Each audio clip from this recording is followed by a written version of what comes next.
What's going on, everybody? I'm Kevin from Cigar Prop, and it is another Tech Tip Sunday. Oh, it has been one hell of a week. I worked a full 7 days last week. It was rough, and now I'm scrambling to get caught up. All right, so since I worked a full 7 days, I had a lot of stuff going on this week, and a big one was several people. They get angry with us because they'll call up and they'll want a price on something over the phone. And usually, I would say 75% of the time, it's always breaks. And a couple of times I answer the phone, and when I hear other sales associates, they're good. You know, they're oh, we don't give breaks over the phone, break pricing over the phone. We have to inspect the vehicle, and blah blah blah. They do a pretty good job. I go about it a little bit differently because the person on the other end is always there.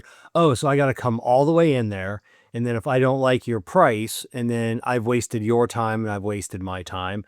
And I'll tell people, I'll say, look, I'm gonna be honest with you. I've been doing this for 25 years. We don't give price over the phone anymore on brakes. It's because if I don't know whether your rotors can be machined, if something is frozen, I could tell you, hey, it's, brake pads and rotors, $450, and you don't like that price because you got a price somewhere else that's less expensive. And really, I could machine your rotors, and it could be $310, $280. Or I could tell you, yeah, brake pads, machine the rotors if they can be machined. $280, $270, whatever it is. There'll be an additional charge if the rotors can't be machined. So you come in for your brake job, then I tell you, hey, it's going to need pads and rotors, and they'll be like, well, you told me on the phone. So when you throw out a price, or when I throw out a price, that's all that sticks in that person's brain. He told me $280. He didn't listen, or she didn't listen to anything after that. That's all stopped at the price. Same thing when I said $450. They already have another quote for $310, so they stopped listening right after a price. So we don't give pricing over the phone. We don't. People will be like, well, just give me a range, and I'll be like, well, I don't want to be a jerk, but the range is $200 to $1,000. Well, that's just ridiculous. I know it's ridiculous, but you asked about it. So don't take it wrongly when you call someplace and they can't give you a price. Now, when you call and get a price on tires, that's something different. That's the price. The only difference sometimes is people will come in and there'll be like one of those, like mid-model years or things where it has tire pressure sensors and you didn't tell me that on the phone, and that vehicle could have come with tire pressure sensors, and it could have, and it's $20 to $30 more because I got to rebuild the little kits, and that's it. And some people get mad about that. I'm like, well, you didn't tell me it had tire pressure sensors.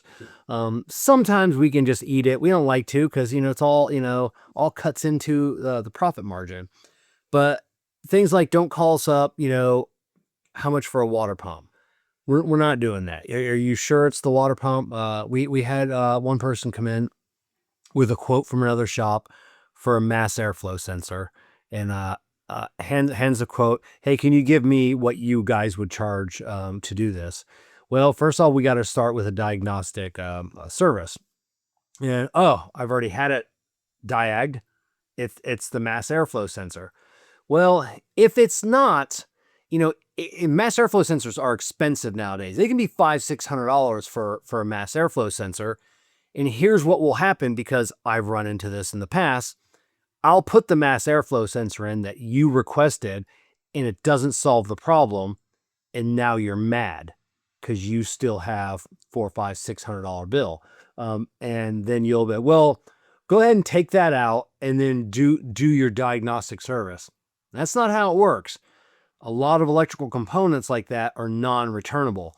Once I put it in the car, you own it. There's no taking it out. Well, just put it back in the box and send it back to the parts store. I'm not like that. I don't do that. It's not on them. This was your mistake. But actually it was my mistake for doing it, not me, because I don't do that. So you got to understand where it's always CYA, cover your ass. A lot of times we're just covering our ass because you don't know what you're doing and you're cheap. And I understand, because automotive, I've said this a million times, automotive repair work is expensive, and it's only getting more expensive every model year that comes out. People don't have money, and it's and I completely understand that. But I also don't want to be on the hook for anything either. It's just I don't know. It seems like it's happening more, but maybe I'm just focusing on it more because I've spent more, or our shop is super short-handed, so I spend more time at the counter talking with customers. So it just seems like it's happening more, and it just seems like people have less and less patience, and people are getting more and more rude. And maybe it's because there are a lot of automotive shops out there that aren't good and don't know what they're doing, and maybe that's what's causing it. I'm not saying that we know everything. We make mistakes as well.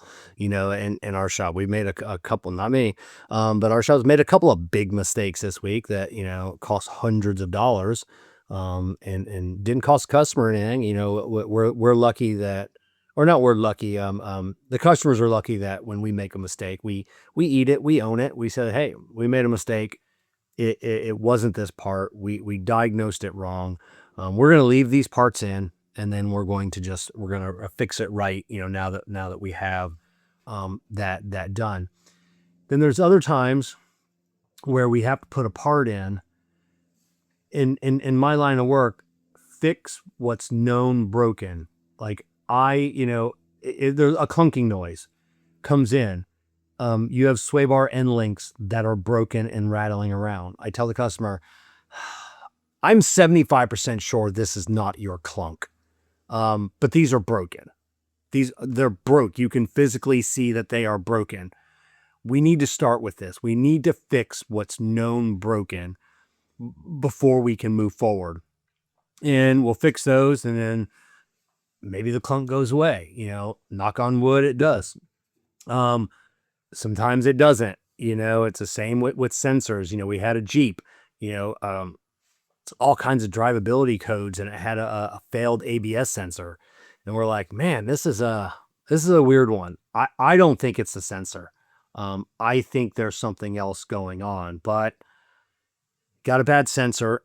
It could be freaking everything out. And I even second guessed myself in front of the customer. And this wasn't even a car I was working on. I was talking to the customer about another car. And I'm like, I don't think so. I don't think this is it.